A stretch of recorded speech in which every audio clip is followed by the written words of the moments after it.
Today we're going to be sharing our cheeseburger slider recipe with you. And I'm going to start by frying some bacon. And I have 8 thinly sliced pieces of bacon. I'm going to go ahead and put these in. Now, I have went ahead and I bought the pre-cooked bacon. Works wonderful if you're in a time crunch. But right now I have this and I want to get it cooked up. So I'm going to lay these here and get them started going in a skillet. And then next I've got a pound of ground beef. Now this is 80-20, so I can drain it if I need to. Sometimes I have to, sometimes I don't. Just kind of depends. So I'm going to start this in another skillet here, but before I do that, I'm going to take a half of a yellow onion. So I'm going to cut this onion in half. I always use a serrated knife. I know chefs would probably be like, what are you using a bread knife for? But I've used this same knife for years and it's always worked. So I'm going to continue to use it. I'll use just a little bit of olive oil here in this skillet though when I get this going.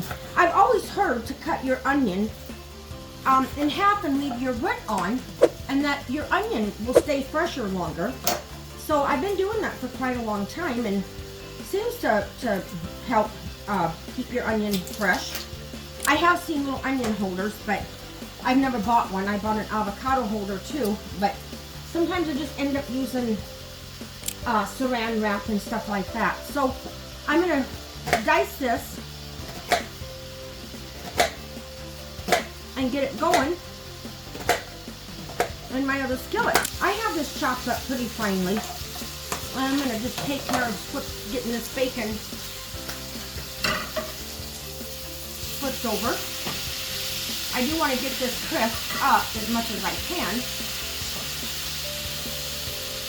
I'm in mom mode, as you can see. You know how us moms sometimes have to work a little quick. I suppose you dads do too though. So anyway, I'm just going to dice up this little remaining bit of the onion so I don't waste it.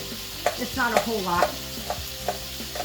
And we're not really having any fancy sides tonight. I picked up some ready-made potato salad at the store, and that's what we're going to have with our sliders. So anyway, I'm going to get this going in this other skillet here.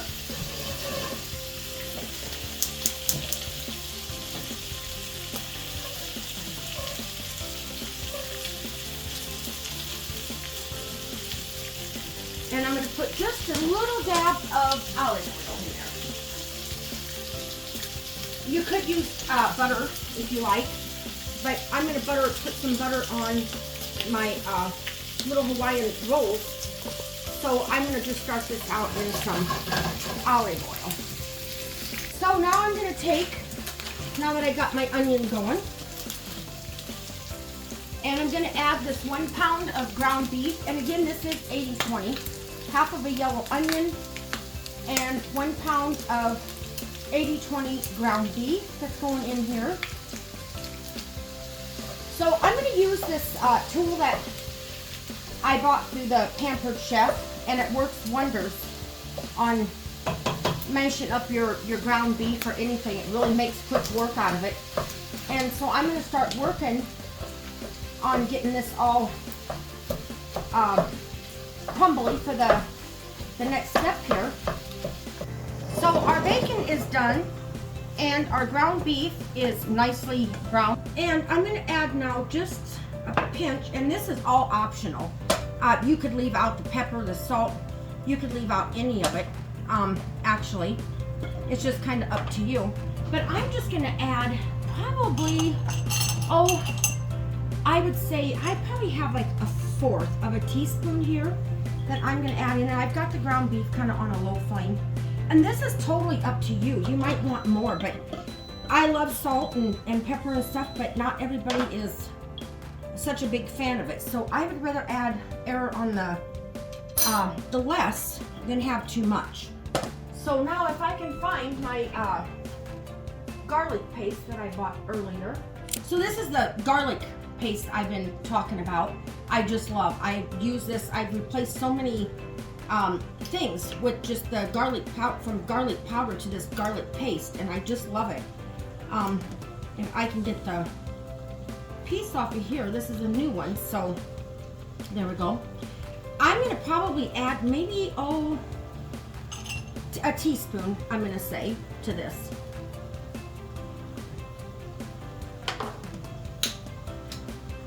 And I'm just gonna work that in. And the spices is all, you know, optional to, if you want a little bit more. In fact, you know, I might just add maybe just another, maybe half teaspoon, because by the time I add the cheese and I get all that going, this is just a fourth. Let's just start with a fourth. And these are all, you might not even want any garlic. But just for measuring sakes, I'm going to add just another fourth. And I'm just going to kind of let this simmer, about another minute, so the garlic can get nicely mixed into the ground beef and the onion. Okay guys, so the meat is done. I've taken the bacon out of my skillet, and I really crisp it up really good. And what I know some people lay it across their ground beef mix, but what I like to do actually is I cut it up, and I like to add it right into my ground beef with the onion, and kind of that way I feel like everybody gets a little bite of everything. And I'm cutting it just probably different sizes. We're all gonna get, you know, a good flavor of it, and I really wanted to get the thinly sliced because I feel like it just gives that nice little crunch to it and adds a little more texture to your ground beef. And I'm going to be using a pepper jack cheese also. Now that's completely up to you. I've even used grated cheese. I've mixed the cheeses together.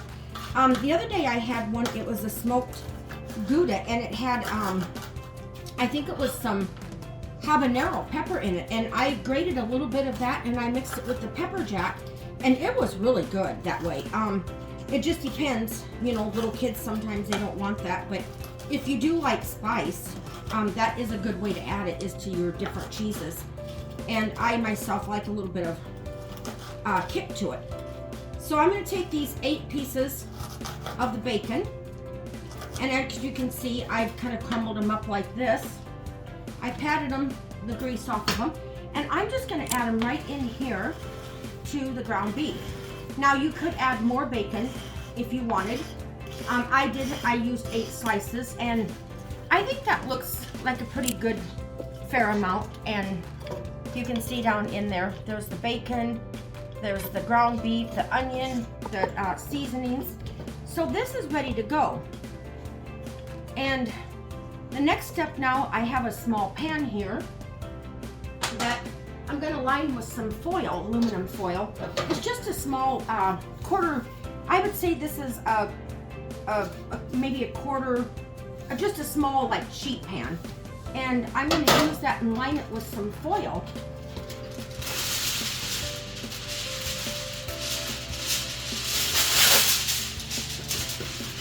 So I can cover up the sliders while they're in the oven. So I have a pack of Hawaiian, it's the Hawaiian sweet rolls, the original. They do have a savory one out now, but there's just something about this original one that everybody loves. We make these quite often, and there's just endless ways of making these. Now, I get a little wild and crazy here with this knife, and I try to hold them all together here, but I am known to cut them a little bit crooked, so I'll do my best. I don't like to take them apart, so I'm going to try to bring my serrated knife right down here through the middle. So I'm going to take this half, my counter, trust me, is clean, and I'm going to take this part that is a little bit crooked, and I'm just going to lay them right here and brush them with a little bit of my melted butter I have here. And probably I want to keep enough though for the top half, so I'm going to just lightly put some butter on here. And I cut my my sliders here pretty crooked, but I think that once I stick them together, nobody will ever know. I've cut them crooked quite a few times. So, and then I'm going to take some of the pepper jack cheese and put some on top of there. Now I do have an extra pack. I think this is a pack of 10 slices. So I'm just going to lay them like this. And I'm going to use 4 slices total of the pepper jack. We go through a lot of the pepper jack around here. It just gives it that little bit of kick. I'm all for spice in my food, trust me. So we have 4 slices of the pepper jack.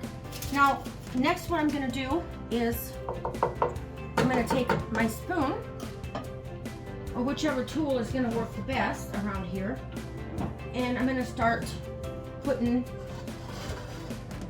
the bacon and the ground beef on here. And this does get a little bit messy. I try to keep it from falling off when I can, but if it falls off a little bit, oh well. It's just something you can, kind of like pizza, you know, your toppings fall off a little bit and you just pick them up and eat them with your fingers. So I try to make sure that the bacon is evenly distributed on the sliders so that everybody gets just a little bit of them, or a little bit of the bacon.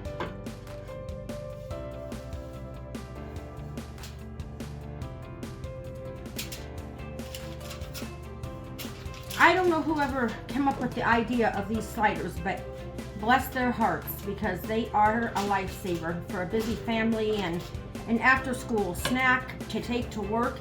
And with air fryers now, there's just so many different ways of warming these up, and you don't have to use the microwaves anymore.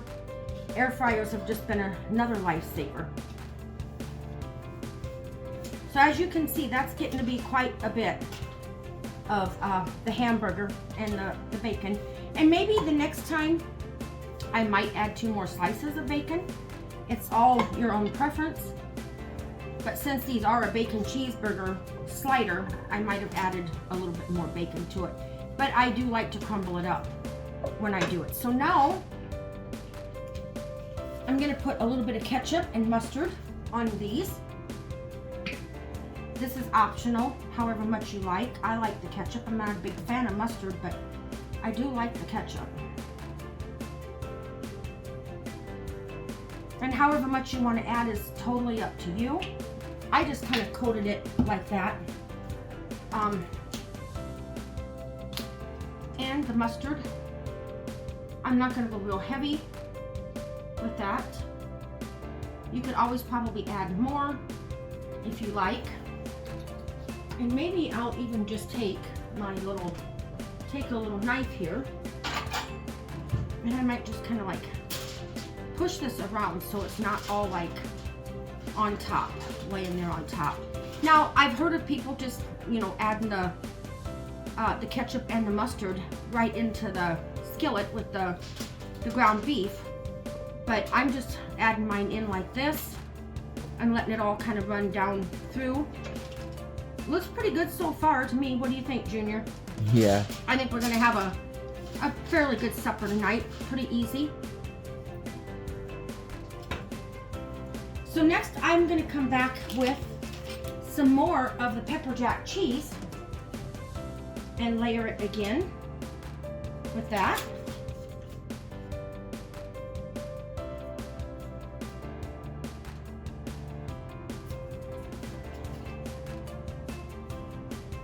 I think that the cheese just really adds to this, and sometimes I'll throw even a little extra on there. So I got just a piece here. I'll just kind of put that in the middle, and one for Junior to eat later. So now I've got this other half of the Hawaiian bread, the rolls, the sliders, and I'm going to coat them again with a little bit of butter.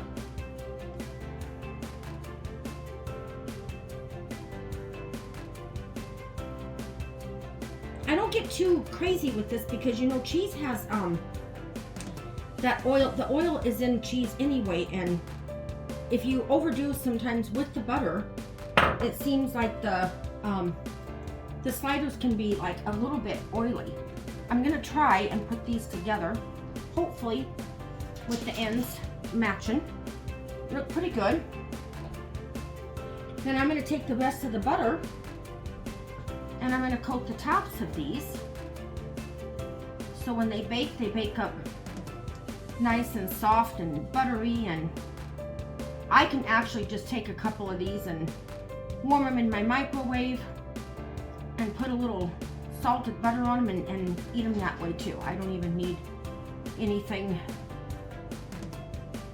Now, just to kind of make these look, I don't know, I think a little bit kind of pretty, I will take, which is optional, a little bit of kosher salt, and I'll just hit them on top, just to kind of make them look pretty.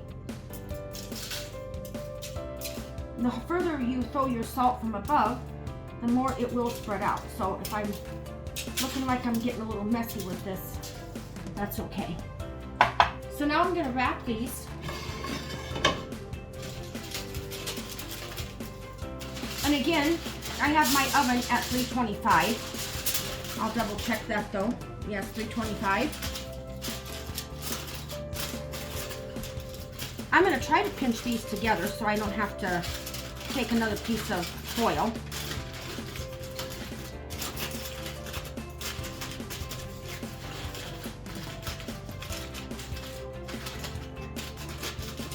And I will just put another little tiny piece over that, only because I want to, I do want to hold in the steam, and I don't want these to get dry. So I'll just put another piece of foil over the top of that. I'm going to put these in my preheated oven for about 20 minutes, and we'll be back. Okay, we're back with our final product. And these were in the oven an additional 10 minutes, which really made a big difference in the cheese melting really nice on these. They're nice and warm. They got that little bit of kosher salt just sprinkled on top. I could have used sea salt as well. Now, I have a couple of hungry kids here that need to eat, so I can't let these really set and firm up much. So I'm gonna go ahead and get my knife, and I'm gonna cut them off a couple. Alrighty. Okay, get a close-up of this. Take a look at that, guys. That melted cheese, bacon hanging on the side. I mean, could you ask for anything better? I mean, really. I might be able to eat 2 of these, honestly. And then, we just bought some salad from the store today to go with these. And we're just gonna have a little bit of that along the side of it. And we're gonna call this supper tonight. And there's plenty more left. The kids can have it if they like, but they've waited patiently, so I wanna let them start eating. Okay, well, that's a wrap for today, guys. It's a wrap. But we're gonna be back tomorrow with more, and don't forget, we gotta show you our pie that we have got to finish up tomorrow too as well. So we'll see you tomorrow.